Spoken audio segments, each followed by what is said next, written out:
कहते हैं कि कदीम जमाने में एक रईस की बेटी घोड़े की सवारी के दौरान घोड़े से नीचे गिर पड़ी और उसका कुल्हे की हड्डी अपने जोड़ से अलग हो गई। लड़की के बाप ने बहुत से हकीमों से इलाज करवाने की कोशिश की कि हड्डी को वापस अपनी जगह पर बिठाया जाए, मगर मुसीबत ये थी कि लड़की किसी हकीम को अपना जिस्म छूने की इजाजत नहीं देती थी। बाप ने बहुत इसरार किया कि बेटी, हकीम को शरीयत ने भी महरम करार दिया है, लेकिन लड़की किसी तरह राजी नहीं हो रही थी और दिन ब दिन कमजोर होती जा रही थी। आखिर लोगों ने मशवरा दिया कि शहर से बाहर एक बहुत हाजिक हकीम रहते हैं, उनसे मशवरा कर लिया जाए।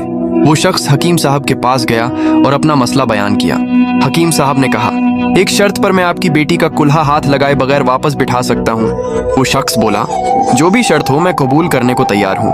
हकीम ने कहा, शर्त यह है कि एक बहुत मोटी ताजी गाय मेरे लिए ला दो, तो मैं आपकी बेटी का इलाज कर दूंगा। वो शख्स बहुत भारी कीमत पर शहर की सबसे तंदुरुस्त गाय खरीद कर हकीम साहब के घर ले आया।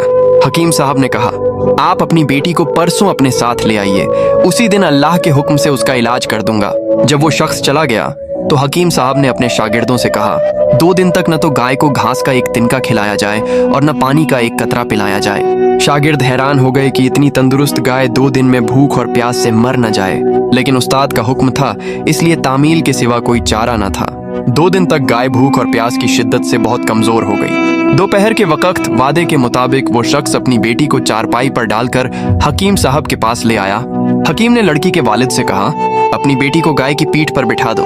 सब लोग हैरान रह गए, लेकिन हुक्म मानने के अलावा कोई रास्ता नहीं था। लड़की को गाय की पीठ पर बिठा दिया गया। अब हकीम साहब ने शागिर्दों से कहा, लड़की के दोनों पांव गाय के पेट के गिर्द रस्सी से बांध दो। ये काम होने के बाद हकीम साहब ने कहा, अब गाय के सामने घास और दूसरी खुराक डाल दो। गाय 2 दिन की भूखी प्यासी थी, जल्दी जल्दी खाने लगी। फिर हकीम साहब ने उसके सामने पानी की एक बड़ी बाल्टी रख दी जिसमें बहुत सारा नमक मिला हुआ था। गाय तेजी से पानी पीने लगी। पानी में नमक की आमेजिश ने प्यास की शिद्दत और बढ़ा दी, तो गाय ने एक साथ बहुत सारा पानी पी लिया। घास और पानी से गाय का पेट फूलने लगा और लड़की की टांगों पर इतना जोर पड़ा कि वो चीख उठी।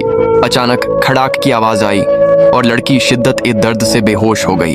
हकीम साहब ने लड़की को गाय से उतरवाया और उसके बाप से कहा, आपकी बेटी के कुल्हे की हड्डी अपनी जगह पर वापस बैठ चुकी है और ये गाय आज से मेरी है। ये कोई और नहीं बल्कि हकीम बू अली सीना थे, जिनका नाम बाद में 4 दांगे आलम में मशहूर हो गया।